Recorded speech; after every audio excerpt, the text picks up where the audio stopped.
Bien le bonjour, j'espère que vous allez bien. On est fin août au moment où je tourne cette vidéo et au moment où je la posterai très probablement. Ça veut dire qu'on est très bientôt au mois de septembre. Qui dit mois de septembre dit rentrée. Alors je rentre plus à l'école ou quoi que ce soit, mais c'est toujours un petit peu l'occasion pour moi d'essayer de me remettre des objectifs, des choses que j'ai voulu faire le reste de l'année et que j'ai pas forcément réussi. Je trouve que le mois de septembre c'est un peu une sorte de renouveau, on va dire, ce côté rentrée etc.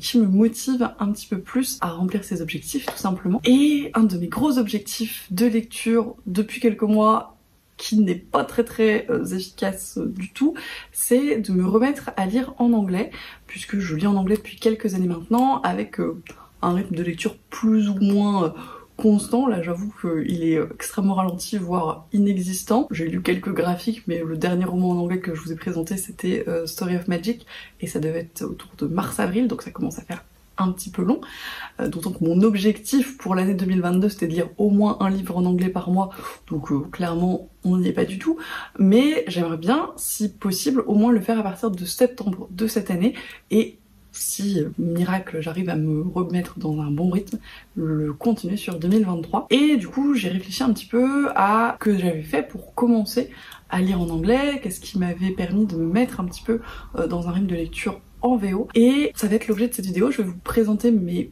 conseils, mes astuces, ce qui m'a permis en tout cas de commencer à lire en anglais avec les livres que j'ai lus pour ces conseils particuliers, et en parallèle je vais vous présenter les livres que j'aimerais lire, en tout cas les livres que j'ai achetés récemment ou non en anglais et que j'aimerais lire d'ici la fin de l'année 2022 ou le début de l'année 2023 si je continue à lire un livre par mois. Je me suis dit que ce serait l'occasion d'allier un petit peu ces deux choses, donc une espèce de pile à lire, une espèce de recommandation, de conseils, alors qui sont à prendre pour ce qu'ils sont, hein. Je suis pas ni prof d'anglais ni quoi que ce soit, c'est des choses qui ont fonctionné pour moi, c'est des conseils que j'ai vus un petit peu partout sur internet au moment où j'ai commencé à lire en anglais, et je me suis dit que voilà, c'était l'occasion, si vous avez envie de commencer ou de vous remotiver à lire en anglais, on peut essayer de faire ça un petit peu tous ensemble. Et voilà, je vais vous présenter du coup les livres que j'ai déjà lus, les livres que j'aimerais lire, et on va commencer tout de suite. Et donc le premier conseil, en tout cas la première chose que j'ai faite quand j'ai voulu commencer à lire en anglais, c'était il y a quelques années maintenant, puisque c'était pour préparer le bac d'anglais quand j'étais en terminale, donc ça ne me rajeunit pas du tout. Je me suis dit que voilà, ce serait bien de commencer un petit peu à lire des livres en anglais pour améliorer mon niveau d'anglais, parce que je lisais déjà beaucoup de livres d'une manière générale, donc je me suis dit que ça serait très intéressant de coupler un petit peu ces deux choses-là. Et j'avais vu ça beaucoup passer sur Booktube à l'époque, c'était relire un livre qu'on connaît déjà en anglais pour vraiment commencer tout doucement à rentrer dans le vocabulaire, dans les structures de phrases, etc. Et du coup, bien évidemment, j'avais choisi de relire Harry Potter, donc ici Harry Potter and the Philosopher's Stone, que j'ai dans les très jolies éditions Bloomsbury. Je m'étais acheté tout le coffret avec les 7 tomes que je trouve magnifiques dans ces éditions. J'aime beaucoup les illustrations de couverture de chacun des tomes. Je m'étais relu le premier tome de Harry Potter en anglais, j'avais peut-être relu une partie du deuxième à l'époque, mais je lisais très doucement à ce moment-là, et puis en plus il y avait le côté un petit peu de savourer cette redécouverte, parce que c'était la première fois que je lisais Harry Potter en anglais. Ça avait vraiment un côté magique parce qu'on se rend compte de tous les jeux de mots de l'autrice, du fait que Hagrid a un accent dans Harry Potter en anglais, ce que je n'avais pas du tout notion en français parce qu'on le voit pas du tout. Enfin voilà, c'était une redécouverte totale de l'univers, c'était extrêmement agréable, j'avais passé un très bon moment. J'ai trouvé que c'était effectivement un bon moyen de commencer complètement à lire en anglais, parce que c'était un univers que je connaissais, des personnages que je connaissais, des histoires que je connaissais hyper bien, donc je pouvais vraiment m'intéresser aux mots, aux structures du texte, à comment c'était écrit tout simplement, et même si je comprenais pas tout, je savais ce qui se passait, donc c'était pas très grave, et du coup c'était vraiment pour moi une excellente façon de commencer à lire en VO. Et je vais vous présenter une autre lecture VO que j'ai faite alors quelques années plus tard pour le coup, mais que pareil j'ai beaucoup apprécié et qui m'a permis de me lancer plus dans la fantasy young adulte en VO, ce que j'avais pas franchement fait jusque là, puisque j'ai profité de ma lecture de A Court of Mist and Fury, donc un palais de colère et de brume en français, pour le relire en anglais juste après, parce que j'avais les deux versions dans ma bibliothèque. J'ai adoré cette relecture en anglais, d'autant que la traduction de La Martinière, je crois, a quand même censuré des petites choses, donc ça me permettait vraiment de profiter de l'intégralité du texte, d'un de mes livres préférés encore à ce jour, dans un univers que j'adore, avec voilà, encore une fois, toute une mythologie et puis des personnages qui portent vraiment l'histoire et qui permettent de tourner les pages très très vite, même si c'est des chapitres assez longs, même si c'est de l'anglais pas forcément évident. Ça a été une super relecture, un très très bon moment, et voilà. Le style de Sarah J. Maas en anglais, pas forcément évident je trouve, mais le découvrir comme ça en relecture, ça le rendait quand même plus accessible je pense, et en tout cas ça m'a permis de bien profiter du récit. Si vous avez ce type de livre que vous avez beaucoup relu en français, ou en tout cas vous connaissez très bien en français, je vous encourage à les découvrir en anglais, parce que pour moi c'est une très bonne porte d'entrée à la lecture VO. Alors pour ce conseil là, j'ai pas franchement de lecture, relecture prévue pour l'instant. Après je me dis que on fait jamais trop de relecture d'Harry Potter, notamment en VO, et je crois que j'ai jamais lu toute la saga en VO complètement. Donc écoutez, peut-être que, alors je ne pense pas le faire en 2022 pour être très honnête, mais peut-être que, encore une fois, si j'arrive à me tenir un petit peu à ce rythme, début 2023, je pourrais tenter une relecture d'Harry Potter en VO de toute la série. Je pense que ce serait très très chouette. Mon deuxième conseil, en tout cas encore une fois la deuxième chose que j'ai faite pour commencer un petit peu à lire en VO, c'est lire des graphiques.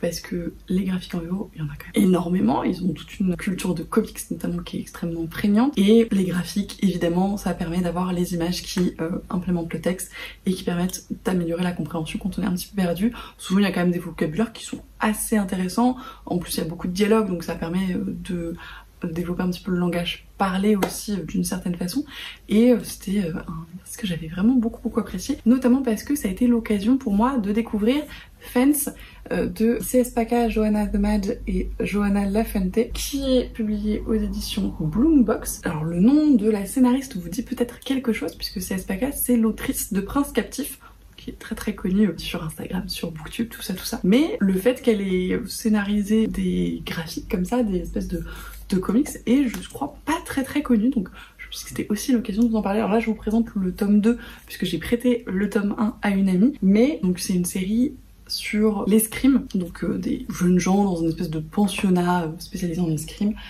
qui se battent, il y a plein de rivalités etc. C'est que des mecs, mais il y a des petites histoires de romance qui se dessinent, en tout cas là j'ai lu que le tome 3, mais voilà, il y a quand même un petit peu ce côté-là, comme C.S. Paca sait très bien le faire. Je passe des excellents moments avec ces comics. Ça a été vraiment une découverte très chouette quand j'ai commencé à lire en VO. Je les lis un petit peu régulièrement de temps en temps et j'apprécie beaucoup mes lectures en général. Et puis voilà, comme c'est une production de l'autrice qui est pas très connue, je me permets de vous la présenter. Je voulais aussi vous parler d'un livre que je vous ai pas encore présenté et pourtant que j'aime beaucoup. C'est Fangs de Sarah Anderson, donc l'auteur de Sarah Scribbles, qui est publié aux éditions Andrew Macmill, que j'adore. Je trouve l'objet livre absolument magnifique. Pour le coup il a été traduit en français celui-là, mais l'objet de cette vidéo c'est de le lire en VO. Donc c'est voir donc de petites historiettes sur une page, une ou deux pages, d'un vampire et d'un loup-garou qui sont amoureux. C'est extrêmement mignon, c'est très drôle. Et ça se dévore tout seul. Pareil, ça peut être une excellente entrée en matière pour lire en VO, parce que vraiment c'est très accessible, ça se lit à une vitesse incroyable et c'est un excellent moment de lecture. Et du coup, pour les livres que j'ai prévu de lire pour cette espèce de catégorie conseil, donc de lire des graphiques en anglais pour me remettre à la lecture en anglais, je vais pas tous vous les présenter parce que j'ai acheté pas mal de graphiques en VO ces derniers temps, mais je vais vous en parler dans la prochaine vidéo book haul et probablement dans le Pumpkin Autumn Challenge, parce qu'il y en a plein qui sont assez thématisés Pumpkin Autumn Challenge on va dire. Mais je voulais vous parler de trois graphiques, trois comics qui sont en fait des suites de mes sagas de comics que je lis en anglais et que je continue à lire tranquillement, même si je lis pas très vite. Je viens de vous en parler, j'aimerais lire la suite de Fence, donc ici le tome 4, Rivals, donc toujours de C.S. Paca, Johanna the Mad et Johanna Lafuente, toujours aux éditions Boombox. Voilà, une autre suite de saga d'un comics que j'avais découvert à Londres il y a 3-4 ans maintenant, The Wicked, The Divine de Gillian McLevy et Wilson Cole. Donc c'est aussi le tome 4 publié chez Rising Action. Ça c'est un livre un petit peu fantastique, anticipation je dirais, où il y a une espèce de panthéon de dieux qui descend sur Terre et qui se mêle un petit peu à la vie des humains et ils sont un petit peu des espèces de célébrités et un espèce de cycle qui recommence. Il y a beaucoup de drama, beaucoup de morts, beaucoup de retournements un petit peu de situation. C'est assez sympa, c'est assez étrange comme récit, mais c'est vraiment très intéressant. Et le dernier, Pareil, c'est une autrice qui a scénarisé un comics, mais qui est pas franchement connu, en tout cas que j'ai pas beaucoup vu passer. C'est The Runaways, donc là c'est le tome 3, That Was Yesterday, donc qui est scénarisé par Rainbow Rowell et du coup dessiné par Chris Anka et Matthew Wilson. Donc Rainbow Rowell, bien évidemment, c'est l'autrice de Carry On, de Fangirl, etc. Et du coup elle a scénarisé The Runaway, qui est pour moi un comics de super-héros, alors c'est chez Marvel, qui est un petit peu les X-Men mais version orphelin, famille d'accueil, et un petit peu what the fuck, et plein de couleurs, et avec des personnages comme Rainbow Rowell, c'est extrêmement bien les faire. Donc c'est une série pareil que j'aime beaucoup, avec des tomes que je trouve toujours extrêmement touchants, en tout cas qui font ressentir énormément d'émotions. Il faut que je continue tranquillement cette série, mais je suis très contente d'avoir ce tome 3 en ma possession et à lire là dans les mois à venir. Ensuite, mon troisième conseil, la troisième chose que j'ai fait quand j'ai commencé à lire en anglais, c'est lire du contemporain, parce que c'est des mots, c'est des termes dont on a un peu plus l'habitude. Il n'y a pas tous ces univers de fantasy avec du vocabulaire un petit peu particulier. Souvent c'est des styles d'écriture qui sont beaucoup plus accessibles quand même, et des situations du quotidien dans lesquelles voilà, on se retrouve un petit peu. Et j'avais commencé 2 séries à l'époque, donc Anna and the French Kiss de Stephanie Perkins et To All the Boys I Loved Before de Jenny Han, donc chez Simon & Schuster et Duton, qui sont des séries de young adultes contemporains avec à chaque fois des histoires d'amour qui sont tous les deux extrêmement mignonnes. C'est des très très bons moments de lecture, ça se lit tout seul. Celui-là je l'avais dévoré en une journée alors que vraiment je lisais pas beaucoup en anglais. Alors il y a un petit peu pour le coup de vocabulaire de vêtements et de nourriture dans celui-là qui sont pas toujours extrêmement accessibles mais qui gênent absolument pas la compréhension de l'histoire. Anna and the French Kiss est extrêmement accessible, en plus ça se passe pour le coup en France, donc il y a un petit peu en plus cette notion de en français dans le texte qu'on voit véritablement, et c'est toujours sympa. C'était des excellentes séries de contemporains young adult pour commencer à lire en VO. C'est toutes les deux des trilogies, alors celui-là c'est des tomes compagnons, celui-là ça se suit. C'était des excellents moments et je ne peux que vous les recommander si vous cherchez un petit peu de contemporain mignon pour commencer la VO. Et donc, qu'est-ce que je me suis pris en contemporain à lire pour le coup, j'aimerais les lire avant fin 2022, je pense. Le premier, c'est Fight or Flight de Samantha Young, qui est publié chez Piatkus. Samantha Young, c'est l'autrice de Dublin Street, qui est une série de romances nu adultes qui se passe à Édimbourg, que j'adore, qui est publiée chez J'ai lu, que franchement, c'est une de mes séries de romances nu adultes préférées. Et j'ai vu qu'elle avait écrit d'autres livres mais qui n'ont pas pour l'instant été traduits. Celui-là me tente beaucoup, je sais pas trop de quoi ça parle, mais vraiment comme c'est une autrice que j'apprécie énormément, j'ai pas trop d'inquiétude. J'aimerais bien le lire assez vite. En plus il y a cet esprit un petit peu de voyage, tout ça, une couverture qui fait assez automnale, donc je me dis que faut qu'il sorte assez rapidement de ma palle. Et le deuxième, c'est un livre qui est dans ma palle depuis beaucoup plus longtemps, dans un univers que j'apprécie énormément. Solitaire de Alice Oseman, publié chez HarperCollins, donc dans l'univers de Heartstopper. C'est le premier tome des romans dans cet univers. J'aimerais vraiment beaucoup me pencher sur cette série de romans pour retrouver l'univers de Heartstopper tant que la suite du roman graphique n'est pas parue. Donc il n'y a plus qu'à, parce que voilà, ça fait je pense presque 1 an ou un peu moins d'1 an maintenant qu'il est dans mes piles à lire et qui me fait envie et que je repousse la lecture, donc à un moment donné il faut y aller.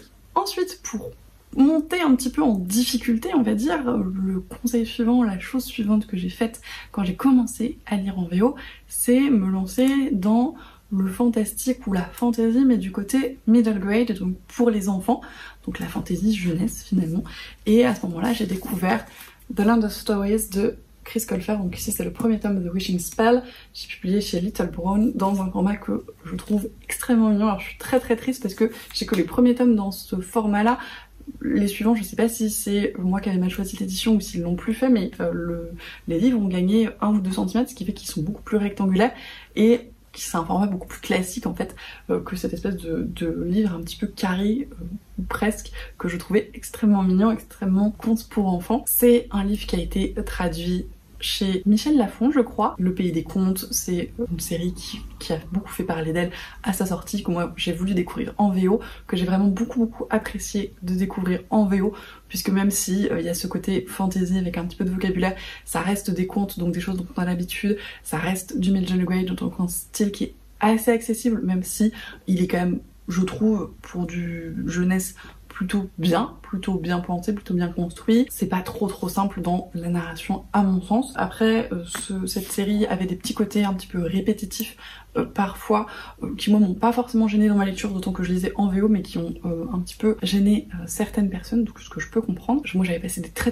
bons moments dans ces tomes, j'avais beaucoup apprécié l'écriture de Chris Colfer, et si il vous tente, si vous avez envie de découvrir la fantasy en VO, je pense que c'est un excellent point de départ. Et du coup, le livre que j'ai prévu pour cette espèce de catégorie de conseils à moi-même, c'est le tome 2 de A Tale of Magic, donc A Tale of Witchcraft, donc toujours de Chris Colfer, toujours chez Little Brown. Vous voyez, c'est pas tout à fait le même format, il est un petit peu plus grand, et en fait, du coup, ça change complètement la tête du livre, et c'est un peu dommage.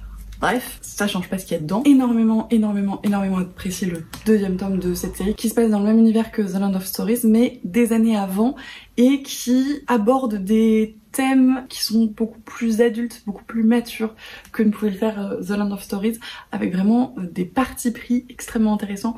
On parle de féminisme, on parle d'homosexualité, en tout cas de tolérance, et c'est extrêmement bien fait. Encore une fois, j'adore la plume de Chris Colfer, j'adore ses personnages, j'adore son univers qui est vraiment pareil en plein essor dans ce récit, et c'est un bonheur de retrouver tout ça, donc j'ai très envie de me plonger dans ce livre qui, encore une fois, crie Pumpkin Cotton Challenge. Je vais le répéter dans toutes mes vidéos jusqu'à faire ma pile à lire, mais A Tale of Witchcraft, si c'est pas un livre parfait pour l'automne, je ne sais pas ce que c'est.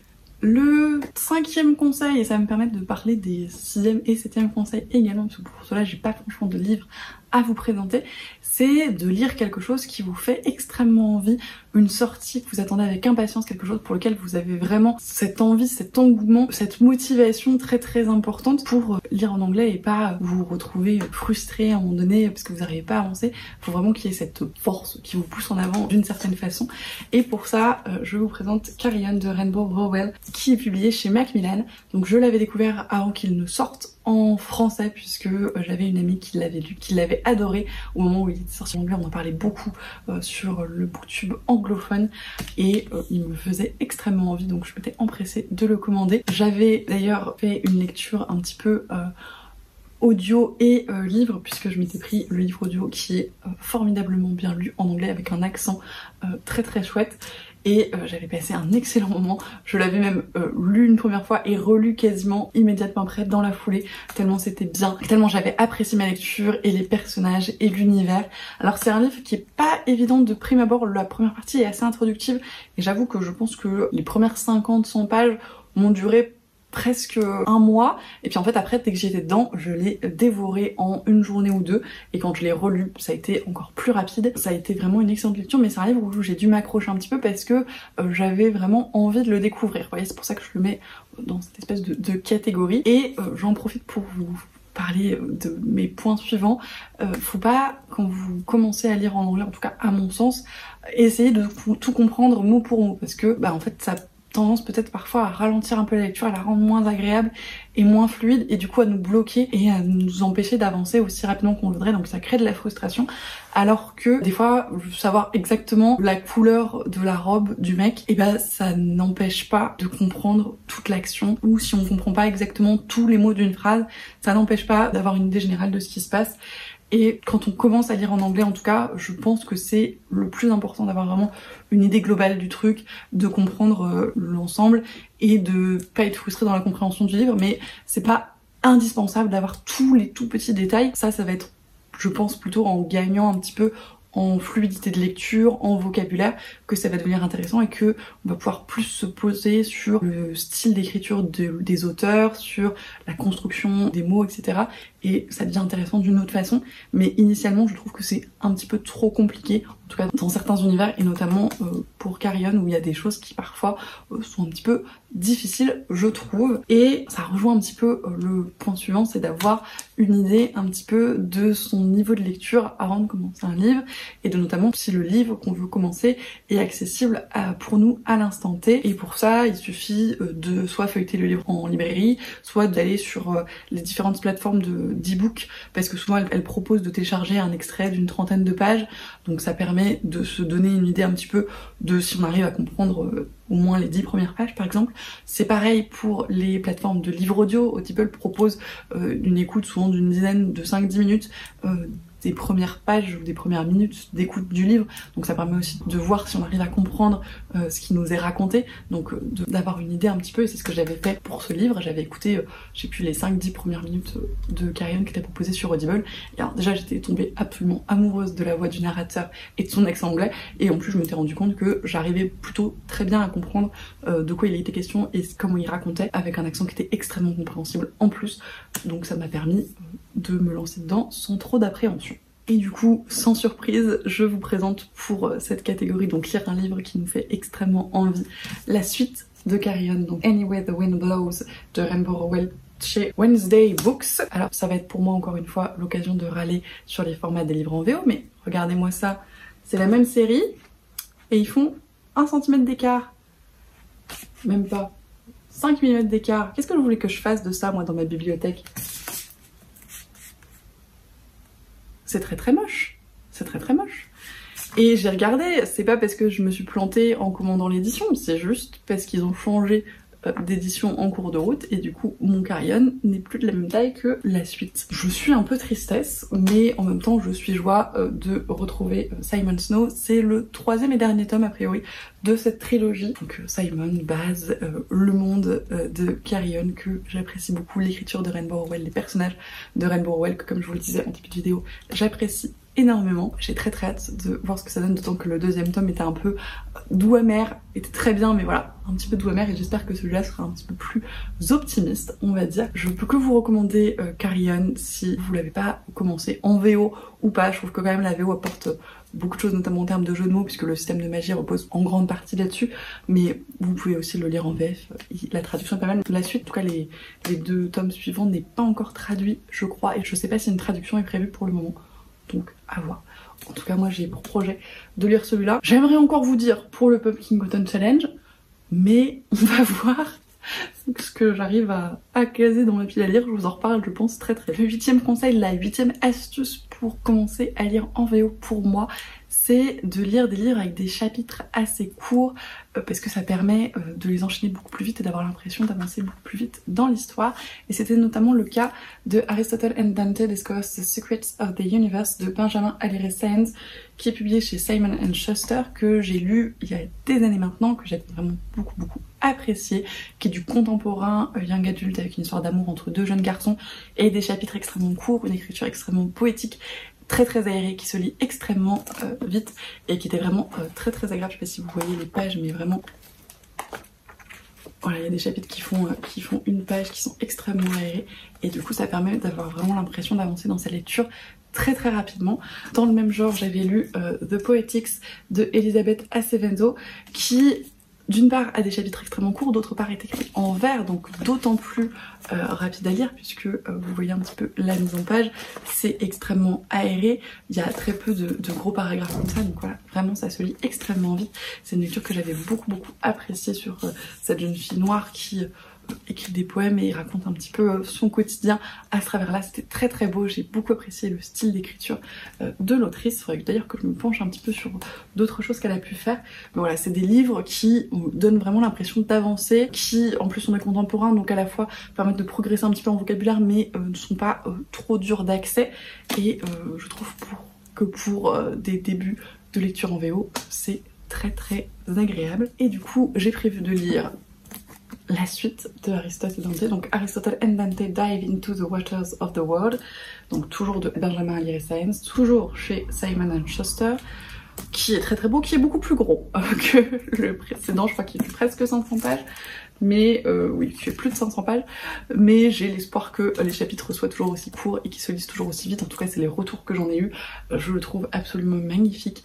Pour le coup c'est un livre que j'aurais pu et peut-être dû lire en été, mais je me dis que début septembre c'est un peu encore l'été, donc peut-être que j'arriverai à le lire à ce moment-là, sinon c'est pas grave, je le lirai plus tard, et tant pis. Et un autre livre très saisonnal, In the Time We Lost de Carrie Hope Fletcher chez Sphere. Carrie Hope Fletcher, c'est une autrice que j'aime beaucoup, qui est également une chanteuse de comédie musicale, dont j'aime beaucoup la voix également, qui est anglaise, qui fait des vidéos aussi sur YouTube qui sont très très chouettes. Et donc c'est son 3e roman publié, je crois. J'avais lu les 2 premiers qui sont un petit peu dans le style magical realism, que j'aime beaucoup. Et alors celui-là, je trouve qu'il fait extrêmement hilaire. Donc pour le coup, il ne sera probablement pas lu pendant le Pumpkin Autumn Challenge, mais pendant le Cold Winter. En tout cas, c'était, si mes souvenirs sont exacts, dans les précédents, des chapitres assez courts. Donc je pense que ce sera encore une fois le cas pour ceux-là, une lecture assez fluide globalement. Il y a ce côté magical realism, donc avec un petit peu de fantastique, mais qui reste très ancré dans du contemporain, donc très accessible. Des idées à chaque fois extrêmement innovantes, des personnages très très sympas à suivre. Donc j'ai hâte de voir ce que renferme celui-là. J'ai absolument aucune idée de quoi ça parle, parce que j'ai pas lu le résumé, j'ai juste vu le nom de l'autrice et j'ai foncé. Mais je vous en dirai des nouvelles probablement à la fin de l'année. Pour l'avant-dernier conseil, l'avant-dernière astuce de cette vidéo, quand j'ai commencé à lire de plus en plus en anglais, je me suis rendu compte que j'appréciais de lire la suite d'Univers Connu, notamment quand les traductions n'arrivent pas ou mettent du temps à arriver, et ça a été le cas pour Keleana, donc Throne of Glass en anglais. Donc ici je vous présente The Assassin's Blade, donc de Sarah J. Maas, The Throne of Glass novellas, qui est publié chez Bloomsbury. C'est donc les novellas qui se passent avant le premier tome de Throne of Glass, donc Keleana en français chez La Martinière. Je sais pas si ce tome en question a pour l'instant une date de traduction chez La Martinière. Je sais qu'ils ont redémarré la traduction de Keleana, que moi j'ai ici dans les vieilles éditions pour les 3 premiers tomes, où il s'était arrêté là. Et là, comme un palais d'épines et de roses a eu beaucoup de succès, il continue la traduction de Keleana. Mais je sais pas si celui-là a une date pour l'instant prévisionnelle de traduction. En tout cas, pour moi, c'est quand même un tome assez important pour comprendre l'ensemble des tomes de la série. Donc j'espère qu'ils vont le traduire. Et à l'époque, quand j'ai fini les 3 premiers tomes et que la suite n'était pas traduite et n'était pas prévue à traduire, je me suis dit qu'il allait falloir que je me lance dans ces récits en anglais. Comme je vous le disais, j'avais déjà relu Court of Mist and Fury en anglais, donc je me sentais un peu plus à l'aise avec le style de l'autrice en VO. Donc je m'étais lancée dans celui-là, qui, voilà, c'est du Sarah J. Maas, pas le plus accessible en anglais, mais là c'est des novellas, donc ça permet quand même d'avoir des récits un petit peu plus courts que une grosse brique de 500 pages de fantasy, et ça aide vraiment à se retrouver, et puis voilà, comme c'est un univers des personnages connus, ça permet de raccrocher un petit peu les wagons. Donc c'est pas quelque chose que je recommanderais pour les débutants, en tout cas Sarah J. Maas, mais ça permet, quand on connaît déjà l'univers un petit peu en français, d'être plus prêt à les découvrir en VO. Et alors pour cette astuce là et mes projets de lecture, je vais vous présenter des livres que j'ai déjà lus, mais ensuite d'univers A Tale of Witchcraft et Anyway the Wind Blows, c'est tout à fait ça, même si celui-là je l'ai pas découvert en français, c'est la suite d'un univers que je commence à connaître plutôt très bien, et celui-là également. Et donc le dernier conseil de cette vidéo, la 10e astuce, c'est faire des lectures communes, parce que je trouve que ça permet, alors d'une part de se motiver, parce que du coup on lit un petit peu sur le même rythme, ou en tout cas avec d'autres gens, donc on peut échanger, et s'il y a des choses qu'on n'a pas tout à fait compris, l'autre les a peut-être comprises, etc. Pareil au niveau de vocabulaire par exemple, et d'avoir un petit peu un espèce de rythme de lecture qui permet de pas forcément se décourager, comme ça peut être le cas sur certains livres, et notamment la série Throne of Glass, encore une fois, dont j'ai lu à partir du 4e tome en lecture commune avec une amie, qui sont quand même de très très grosses briques, et en anglais, comme je vous le disais, pas extrêmement accessible. Donc c'était vraiment très bien qu'on le lise en lecture commune toutes les deux, parce que ça nous a permis de nous motiver, ça nous a permis de nous stimuler toutes les deux, parce qu'on s'était mis des objectifs un petit peu de lecture, et ça a rendu, je pense, la lecture beaucoup plus accessible, beaucoup plus intéressante, beaucoup plus fluide à deux, et on a passé des excellents moments dans les derniers tomes de cette série, et on a, je pense, compris ce qu'il fallait qu'on comprenne, même s'il y avait des petites choses qui étaient un petit peu obscures, encore une fois en termes de vocabulaire, c'était pas très grave. Et alors une autre LC que j'ai faite avec une autre amie, qui pour le coup est moins un succès en termes de temporalité, parce qu'on a dû mettre un an et demi à finir ce livre, et vous avez bien entendu, 1 an, c'est Don't Call Me Crazy. Donc c'est un recueil de novellas essais sur la santé mentale, qui est édité par Kelly Jensen et publié aux éditions Algonquin Young Readers. qui était extrêmement intéressant, extrêmement dur par certains aspects, parce que ça parle vraiment de santé mentale avec tout ce que ça peut avoir de déchirant parfois. Donc c'était très bien qu'on le lise ensemble pour ça, parce qu'on a pu discuter de choses qui pouvaient parfois être un petit peu choquantes. Mais voilà, pour le coup on a eu un peu de mal à tenir le rythme et il y a plein de moments où on a un peu lâché et voilà, on a fini un an et demi après l'avoir commencé. Donc c'était très bien, mais c'est pas forcément l'exemple de lecture commune parfaite, on va dire. Et pour l'instant, pour cette catégorie astuces, j'ai pas de livre à vous présenter parce que j'ai pas de lecture commune en anglais prévue pour l'instant, mais je pense revenir vers vous à ce propos dans un temps plus ou moins court, puisque j'ai vraiment envie de faire un peu plus de lecture commune, et notamment en VO pour la fin de l'année 2022, le début de l'année 2023, etc. Et il y a des choses qui sont en train de s'organiser, donc si ça se formalise, je vous tiendrai bien évidemment informé. Et donc c'est tout pour cette vidéo, cette espèce de 10 conseils et 10 objectifs de lecture en VO pour soit commencer, soit reprendre comme moi la lecture en VO. J'espère que ça vous a plu, n'hésitez pas à me dire si vous avez d'autres conseils, d'autres pistes pour nous permettre tous de nous motiver à sortir nos livres en anglais de nos piles à lire. S'il y a des livres que j'ai présentés, que vous avez lus ou qui vous font envie, si vous lisez dans d'autres langues éventuellement et que vous avez d'autres choses à nous conseiller également. Je tiens également à vous remercier d'être toujours de plus en plus nombreux à me suivre sur cette chaîne. Je crois qu'on approche dangereusement des 500 abonnés au moment où je filme cette vidéo.